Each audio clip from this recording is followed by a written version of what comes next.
Hello বন্ধুরা, আজকে 2 August এবং গত 24 ঘন্টার মধ্যে দক্ষিণবঙ্গে বৃষ্টির পরিমাণ একদম কম হওয়ার ফলে দক্ষিণবঙ্গে গুমোট গরম পড়েছিল। ঠিক আমাদের গাঙ্গেয় দক্ষিণবঙ্গে প্রচণ্ড পরিমাণে জলবাষ্প থাকার জন্য গরমটি ছিল। এছাড়াও আমাদের আলিপুর আবহাওয়া দপ্তর থেকে জানাচ্ছে ঠিক আগামী 24 ঘন্টার মধ্যে মানে 3 তারিখে সকালের মধ্যে দক্ষিণ ভারতের তামিলনাড়ু, কর্ণাটকের দিকে ভারী থেকে অতি ভারী প্রবল ভারী বৃষ্টিপাতের সম্ভাবনা রয়েছে। মানে 50 থেকে 60 কিলোমিটার বেগে দমকাও ঝোড়া বইতে পারে ঠিক কর্ণাটকের বেশ কিছু অঞ্চলে। এছাড়াও গুজরাটের দিকে এদিকে মধ্য মহারাষ্ট্রের দিকেও ভারী বৃষ্টিপাত হতে পারে, দু এক পশলা অতি ভারীও বৃষ্টিপাতের সম্ভাবনা রয়েছে। এবং আমাদের উত্তর ভারতে জম্মু কাশ্মীর লাদাখের দিকে বজ্রবিদ্যুৎ সহ ভারী বৃষ্টিপাত হবে।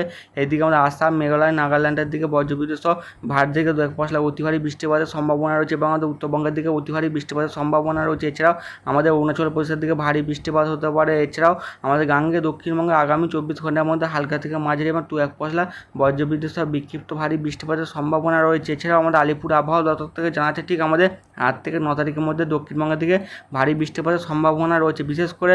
আর আমাদের ECMWF মডেল থেকে দেখা যাচ্ছে ঠিক আমাদের 8 তারিখের আশপাশে একটি ঘূর্ণাবর্ত তৈরি হতে পারে ঠিক আমাদের উত্তর বঙ্গোপসাগরের দিকে। তার ফলে আমাদের 8 তারিখ থেকে দক্ষিণবঙ্গের দিকে বৃষ্টির পরিমাণ বাড়তে শুরু করে দেবে। 9 তারিখের দিকে ভারী বৃষ্টিপাত হবে 2 চব্বিশ পরগনার বেশ কিছু অঞ্চলে এবং ঘূর্ণাবর্তটি ক্রমশ শক্তি বৃদ্ধি করবে ঠিক আমাদের বাংলাদেশের ওপর। এবং ঘূর্ণাবর্তটি ক্রমশ আরও শক্তি বৃদ্ধি করার সম্ভাবনা রয়েছে ঠিক আমাদের মায়ানমার এবং আমাদের বাংলাদেশের ওপর। 12 তারিখের মধ্যে এই ঘূর্ণাবর্তটি ঠিক আমাদের আরও শক্তি বৃদ্ধি করবে ঠিক আমাদের বাংলাদেশে। এর ফলে আমাদের গাঙ্গে দক্ষিণবঙ্গে দফায় দফায় ভারী বৃষ্টিপাত চলবে। 9 তারিখ থেকে সবথেকে বৃষ্টির পরিমাণ বেশি থাকতে পারে 12, 13 এবং 14 তারিখের দিকে গাঙ্গে দক্ষিণবঙ্গের উপর ঘূর্ণাবর্তটি শক্তি বৃদ্ধি করে এটি সুস্পষ্ট নিম্নচাপে পরিণত হতে পারে। এর ফলে প্রচণ্ড ভারী থেকে অতি তুমুল ভারী বৃষ্টিপাতের সম্ভাবনা রয়েছে 14, 15 এবং 16 তারিখের দিকে। মানে 16 তারিখের মধ্যে নিম্নচাপে পরিণত হওয়ার সম্ভাবনা রয়েছে।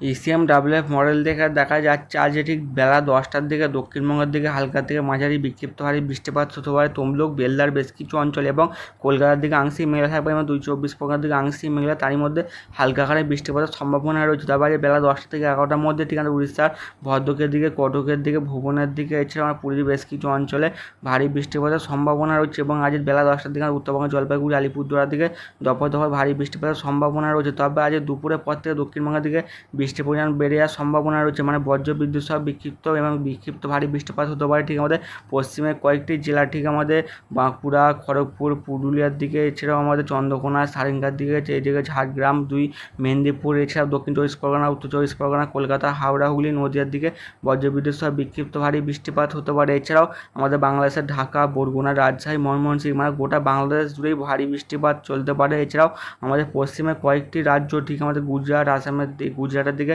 ভারী থেকে 2-1 পশলা অতি ভারী বৃষ্টিপাত হবে। এদিকে আমাদের মধ্য মহারাষ্ট্রের দিকে এবং আমাদের ঠিক কোঙ্কণ গোয়ার দিকে ভারী বৃষ্টিপাত হতে পারে। এছাড়াও কেরালার দিকে এবং কর্ণাটকের দিকে প্রচণ্ড আকারে বৃষ্টিপাতের সম্ভাবনা রয়েছে। এছাড়াও আমাদের আলিপুর আবহাওয়া দপ্তর থেকে জানা যাচ্ছে আন্দামান নিকোবর দ্বীপপুঞ্জের দিকেও ভারী বৃষ্টিপাতের সম্ভাবনা রয়েছে আগামী 24 ঘন্টার মধ্যে। এবং আজকে দুপুর পেরিয়ে ঠিক আছে সন্ধ্যের দিকেও দক্ষিণবঙ্গের দিকে খুব হালকা আকারে বৃষ্টিপাত হতে পারে। তবে 3 তারিখ থেকে দক্ষিণবঙ্গের উপকূলের দিকে বৃষ্টির পরিমাণ কিছু হলেও বাড়ার সম্ভাবনা রয়েছে। 4 তারিখের দিকেও হালকা থেকে মাঝারি মানে আগামী 4 থেকে 5 দিন দক্ষিণবঙ্গে বৃষ্টির পরিমাণ একদম কম থাকারই সম্ভাবনা রয়েছে। তবে 7 তারিখের পর থেকে দক্ষিণবঙ্গের দিকে ভারী বৃষ্টিপাত আসতে চলেছে। বিশেষ করে 7 তারিখের দিকে 2 চব্বিশ পরগনার দিকে বিক্ষিপ্ত ভারী বৃষ্টিপাত হবে এবং 9 তারিখের 8 থেকে 9 তারিখের মধ্যে দক্ষিণবঙ্গের দিকে ভারী বৃষ্টিপাত হতে পারে 2 চব্বিশ পরগনা, কলকাতা, হাওড়া, হুগলির বেশ কিছু অঞ্চলে।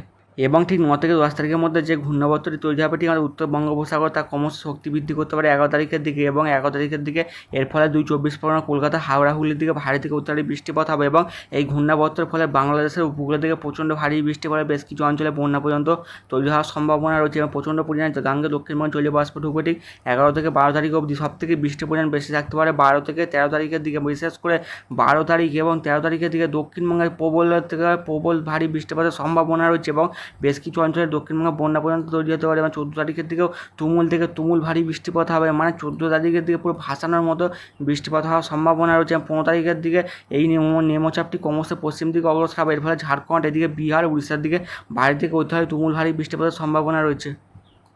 উপগ্রহ চিত্র থেকে দেখা যাচ্ছে ঠিক আমাদের উত্তরবঙ্গে উত্তর দিনাজপুর, দক্ষিণ দিনাজপুর, মালদার উপর বজ্রগড় মেঘ উঠেছে এবং আগামী 2 থেকে 3 ঘন্টার মধ্যে বজ্রবিদ্যুৎ সহ ভারী বৃষ্টিপাতের সম্ভাবনা রয়েছে ঠিক আমাদের উত্তরবঙ্গে 2 থেকে 3 জেলায়। এবং আমাদের গাঙ্গে দক্ষিণবঙ্গের আকাশ আংশিক মেঘলা আকাশ এবং বেলার দিকে হালকা থেকে মাঝারি বজ্রবিদ্যুৎ সহ বিক্ষিপ্ত আকারে বৃষ্টিপাতের সম্ভাবনা রয়েছে।